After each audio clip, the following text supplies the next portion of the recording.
langga. Our topic for today is all about squaring of multinomial. The squaring of multinomial, mga langga, ito yung formula na ating gagamitin. Napakahabang formula. So, ito yung natin. X plus y, the quantity of x plus y plus z with the exponent of 2. So, ang magiging formula, ito yung x squared plus y squared plus z squared plus 2xy plus 2xz plus 2yz. So, for example, kapag ito yung given natin, the quantity of a minus 2b plus 3c with the exponent of 2, yung magiging x natin dito sa ito lang pattern susundan natin. Ang a natin ang x natin, tapos ang y natin ito negative 2b yung y natin, ang z natin is 3c. Ayan, tapos substitute na natin dito sa lahat. So x squared, ang x natin is a, kaya a squared. Tapos plus ang y squared natin ay ito negative b with the exponent of 2 kasi may exponent ng y dito, plus ito naman tayo z squared, ang z natin is 3c kaya ito ay 3c with the exponent of 2, tapos plus ito naman tayo 2 times x times y, ito yung 2 times x, ang x natin ay a, tapos ang y natin is negative b. So ito yon. Tapos sunod ito 2 times x times z. So 2 times x na a, tapos times z 3c, plus ito tayo 2 times ang y natin is negative 2b, ito yan. Ang z natin is times 3c. So, ito yung 2 times y times z. So, ito yung nagiging sagot nito. So, ang final answer natin. Tapos ngayon, ito naman yung simplify natin. So, just bring down a squared kasi wala, di na naman to natin ma-simplify. Plus, negative 2 times negative 2, positive 4. b times b, b squared. So, 4b squared ang sagot nito. Tapos, dito naman, plus 3 times 3, 9. c times c, c squared.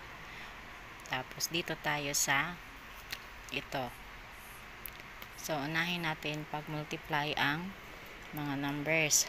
So, 2 times negative 4, 2 times negative 2, negative 4. Tapos, a times b, ab. Or, pwede rin namang 2 times a, 2a, 2a times negative 2b is negative 4ab. So, mauna dapat yung nauna din sa alphabet. Tapos, dito naman tayo. So, ito, mas madali kasi kapag unahin mo yung number pag multiply.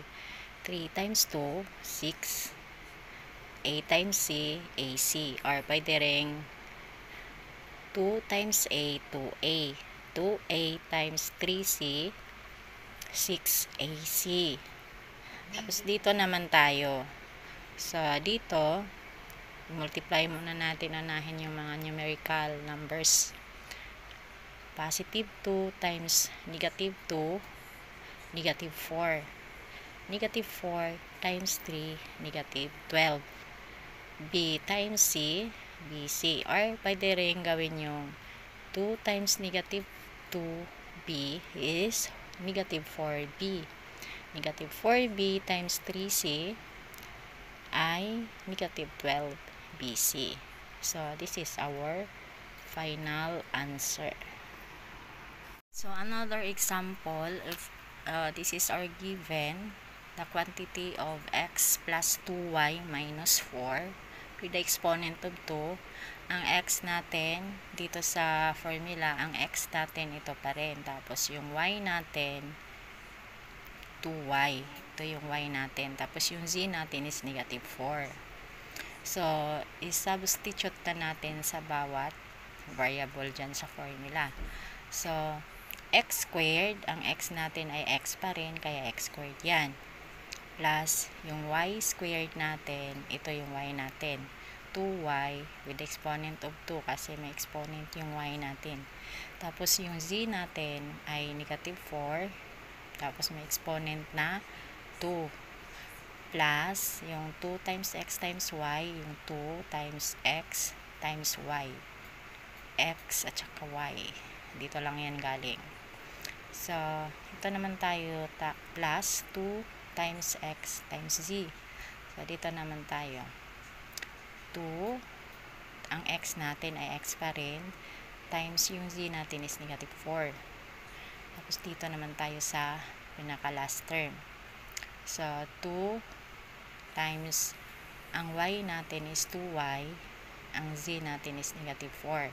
So, mag-simplify na tayo. Simplify, just bring down x squared kasi wala naman din naman natin to ma-simplify pa. Itong 2y squared, 2 times 2 is 4, y times y, y squared. Tapos, plus negative 4 times negative 4 is positive 16. So, plus 2 times 2, 4. X times y, xy, or for diding. 2 times x is 2x. 2x times 2y is 4xy. Tapos, dito, pag number mo na yung anuhin natin, 2 times negative 4 is negative 8. Tapos, kopyahin lang yung x.